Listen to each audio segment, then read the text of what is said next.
Veux-tu être comme une plante fragile, protégée mais limitée, ou comme un arbre majestueux, fort et libre? C'est la question qu'un grand-père a posée à son petit-fils un été. Pendant les vacances, un garçon rend visite à son grand-père. Curieux de la vie, il lui demande « Grand-père, comment puis-je devenir un homme accompli ?» Le vieil homme, avec un sourire mystérieux, l'emmène acheter 2 petites plantes. Une fois rentré, il plante l'une dans un pot à l'intérieur de la maison, à l'abri, et l'autre dehors, exposée au vent, au soleil et aux intempéries. 4 ans passent.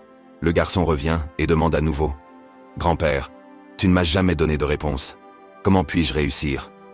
Le grand-père l'emmène alors voir les 2 plantes.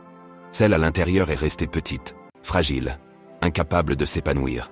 Mais dehors, un grand arbre se dresse, ses branches larges, offrant de l'ombre et de la force. Le grand-père explique « L'arbre dehors a affronté des tempêtes, des vents violents et des défis. Ces épreuves ont renforcé ses racines, lui permettant de grandir et de devenir solide. La plante à l'intérieur, protégée de tout, n'a jamais eu l'occasion de se dépasser. » Il ajoute « Dans la vie, les obstacles ne sont pas des ennemis, ce sont des étapes, des défis qui te rendent plus fort. Si tu choisis toujours la facilité, tu resteras limité. Mais si tu affrontes les tempêtes de la vie, aucun objectif ne sera hors de portée. » Le garçon regarde l'arbre, pensif, et comprend enfin, les défis que nous redoutons sont en réalité les clés de notre succès. Morale de l'histoire. La protection excessive limite notre croissance.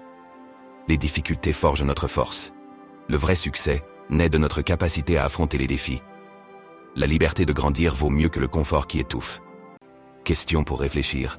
Préférez-vous être comme la plante d'intérieur, protégée mais limitée, ou comme l'arbre extérieur, forte et libre ?